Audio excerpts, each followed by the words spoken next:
شاید 1904 یا 5 کہ وہ 20ویں صدی کے آغاز کا ہے کہ ڈویژن آف بنگال ہوئی تھی، اور وہ بھی اسی بنیاد پر ہوئی تھی۔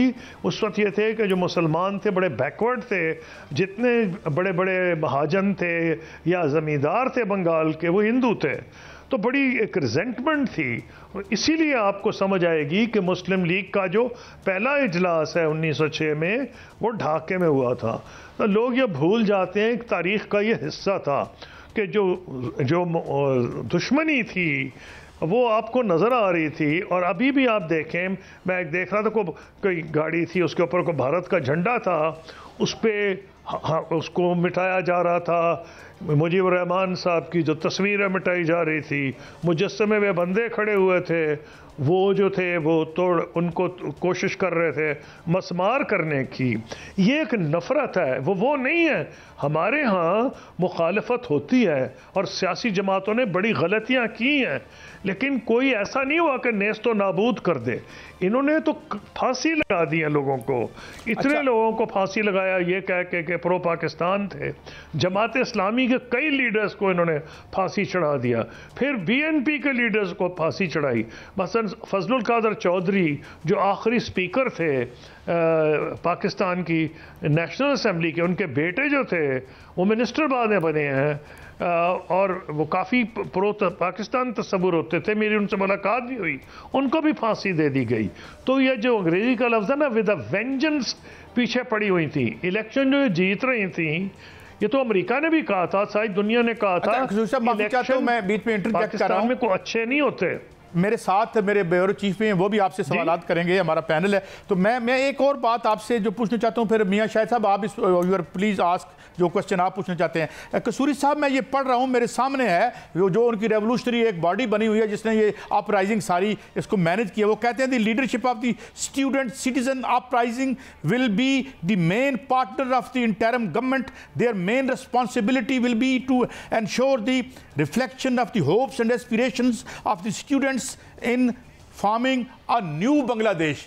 تو مجھے یہ آگے بھی کانفلکٹ جاتی نظر آتی ہے، کیونکہ آرمی تو روایتی حکمران طبقے کو اندر لائے گی، تو یہ کیا ڈو یو تھنک کہ یہ آگے کانفلکٹ ول کنٹینیو؟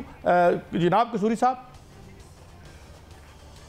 دیکھیے بات یہ ہے، کیونکہ میں نے پڑھا نہیں جو آپ پڑھ رہے ہیں، آپ کے سامنے کچھ ہے ایسی خبر، اور یہ نیچرل ہے کہ اسٹوڈنٹس نے جس قسم کی ڈیمونسٹریشن لیڈ کی ہے وہ بہت ریئر ہوتی ہے۔